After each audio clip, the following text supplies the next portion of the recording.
Hi guys, so sa bidyong ito naman ay ituturo ko sa inyo kung paano makumpleto ang Unearthing the Rainment Part 1 The Discovery Quest sa AQ3D. Punta lang kayo kay Lore Master Hazel at i-accept ang quest.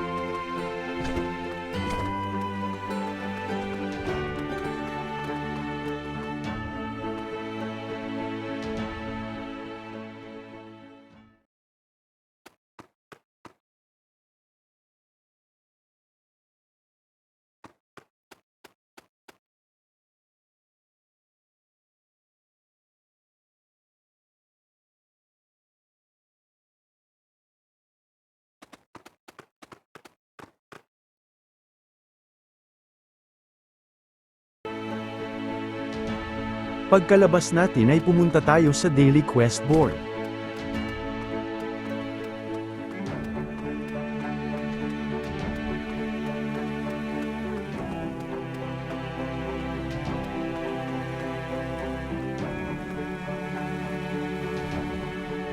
Punta tayo sa Random Adventure.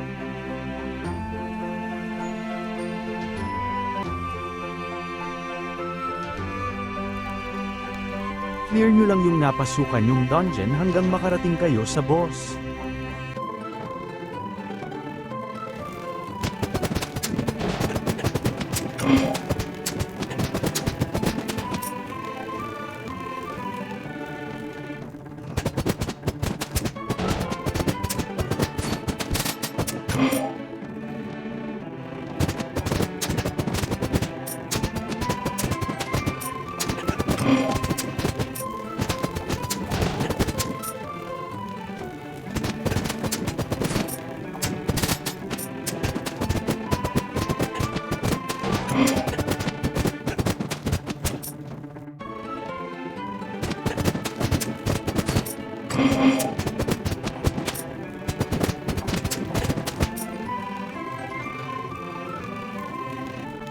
Tapos patayin natin yung boss sa dungeon.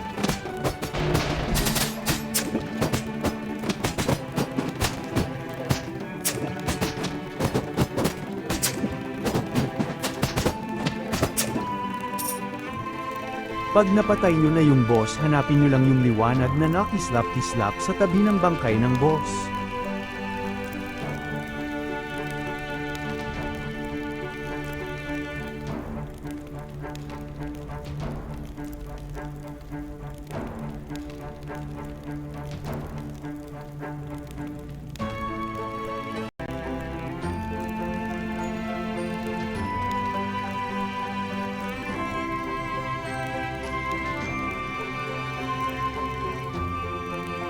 Hanggang 2 energies lang yung nakukuha sa isang dungeon, kaya pagkatapos natin ay lumabas na tayo at mag-run na uli ng panibagong dungeon hanggang sa makumpleto na natin yung 5 energy na i-gather natin.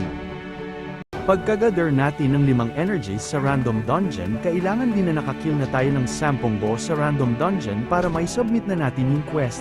Yun lang po at maraming salamat sa panunood.